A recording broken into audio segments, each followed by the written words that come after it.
Karena itu Pak Ustadz, sebelum Anda berbicara tentang iman Kristen yang sebaiknya dipelajari lebih dahulu supaya ujungnya tidak begini.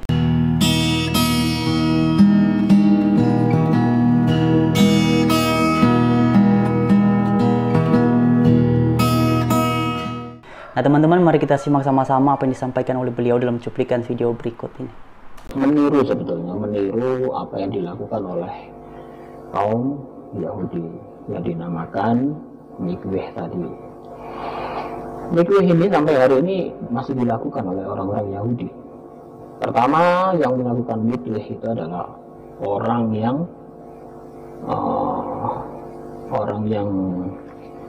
dulu biasanya dari kelompok keturunan Yahudi yang diaspor ya, yang keluar dari wilayah Yahudi, kemudian ditemukan ini keturunan Yahudi, kemudian dia balik menjadi orang Yahudi kembali, itu wajib melakukan mitzvah. Ada konversi. Jadi orang yang konvers, jadi yang kembali kepada Yahudi itu wajib untuk melakukan mitzvah ini. Kemudian orang yang baru menikah, orang wanita yang baru menikah itu wajib melakukan mitzvah. Kemudian itu wanita yang sudah selesai masa haidnya atau masa nidah. Jadi setelah wanita ini selesai masa haid, wanita ini harus melakukan ritual mikweh. Jadi setiap bulan mereka melakukan. Nah ini bedanya ya. Jadi kalau di dalam Kristen itu baptis dilakukan seumur hidup hanya satu kali, tetapi kalau mikweh ini berkali-kali. Bahkan seorang laki-laki itu wajib melakukan mikweh itu sebelum memasuki hari Sabat. Biasanya Jumat malam para laki-laki melakukan mikweh. Dan mikwehnya orang Yahudi dengan Kristen beda ya. Kalau di dalam upacara baptisnya orang Kristen itu masih memakai baju. Tetapi kalau mikweh ini nggak boleh. Seluruh tubuhnya masuk ke dalam air. Dan tradisi ini masih dilanjutkan di gereja dalam bentuk baptis ya. Kalau baptis memang satu kali seumur hidup. Saya dulu juga pernah dibaptis. Dan itu masih memakai pakaian. Dan antara laki-laki dan perempuan ya tempatnya bisa bersama-sama, gantian gitu ya.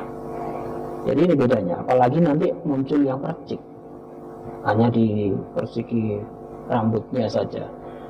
Itu sudah ya saya anggap sudah terlalu jauh dari tuntunan awal ya. Tuntunan awal itu kan harus diselam.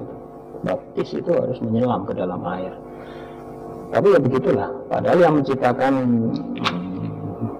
baptisan percik itu pun juga dari kelompok Katolik. Jadi intinya beliau ini berbicara tentang baptisan dalam konteks Yahudi dan juga baptisan dalam konteks Kristen. Dan sebagaimana tadi sudah disampaikan di awal, menurutnya orang Kristen meniru dari Yahudi.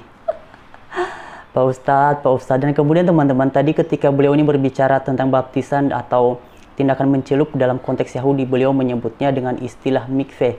Nah Pak Ustadz, tindakannya itu bukan disebut mikveh. Mikveh itu artinya kolam ataupun wadah di mana seseorang akan mencelupkan diri atau akan membaptis diri.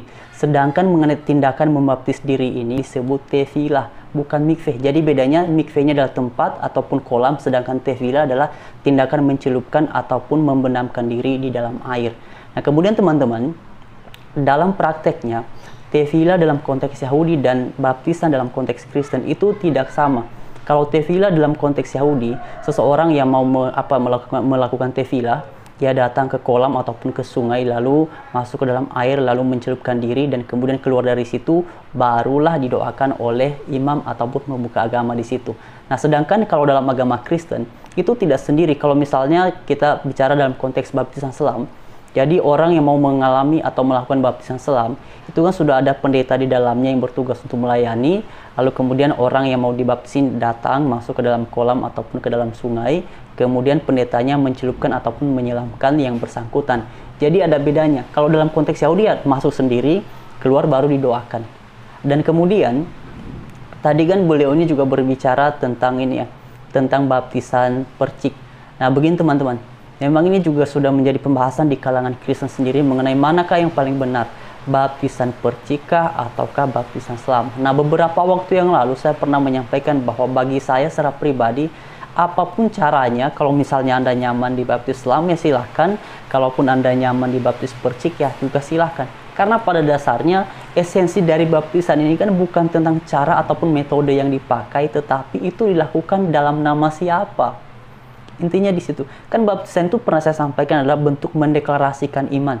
Jadi kita menanggalkan hidup yang lama lalu kemudian bersatu di dalam Tuhan dan hidup baru sesuai dengan apa yang Tuhan mau. Jadi baptisan itu seperti itu sederhananya. Lalu kemudian mengenai caranya ya silakan, kalau Anda nyaman dengan cara dibaptis selam ya silakan. Kalau Anda nyaman dibaptis percik ya juga silakan. Karena saya memang gerejanya bukan bukan karismatik, bukan GBI atau hal yang berkaitan dengan karismatik. Saya gerejanya dulu AFI, itu salah satu gereja yang kategorinya atau alirannya adalah Protestan. Nah, jadi saya dibaptis percik waktu umur berapa itu saya udah nggak ingat, tetapi kemudian ketika SMA barulah di CD. Jadi intinya begini, mengenai baptisan ini ya boleh saja sih menurut saya, silakan saja. Kalau Anda nyaman dengan selam ya silakan, kalau Anda nyaman dengan percik ya juga silakan. Karena esensinya bukan pada caranya atau bukan pada metodenya, tetapi itu dilakukan atas nama siapa atau dalam nama siapa. Dan ingat, maknanya adalah tentang hidup baru dalam Tuhan. Baptis itu artinya kita menanggalkan hidup yang lama, lalu memulai hidup yang baru di dalam Tuhan Yesus. Jadi maknanya pun terkait dengan baptisan ataupun tevilah dalam konteks Yahudi itu sudah nggak sama. Itulah sebabnya mengenai baptisan dalam konteks Kristen ini sekali seumur hidup. Sekali meninggalkan hidup yang lama, lalu memulai hidup yang baru, dan akan seterusnya seperti itu dalam Tuhan. Jadi begitu ya teman-teman. Dan karena beberapa waktu yang lalu mengenai sejarah baptisan ini pernah saya bahas, jadi saya tidak perlu uraikan lagi dalam segmen ini. Saya hanya fokus untuk menanggapi pernyataan dari beliau ini, karena tadi beliau mengatakan pernah dibaptis, berarti beliau ini seorang mualaf ya. Mungkin sebelumnya dia beragama Katolik atau Kristen Protestan, tapi tadi dikatakan dia juga dulu pernah dibaptis ya. Berarti kemungkinannya hanya satu, dia ini sebelumnya adalah beragama Kristen, berarti sekarang dia sudah menjadi mualaf. Kalau tidak salah beliau ini juga seorang ustadz ya teman-teman. Namanya saya lupa siapa namanya beliau ini. Sepertinya sih saya pernah lihat ya videonya ini di mana begitu ya. Tapi itulah teman-teman, intinya kepada Pak Ustadz ini istilahnya bukan mikveh, tetapi tevilah. Sekian, selamat sore, Tuhan Yesus memberkati kita semua. Haleluya, shalom.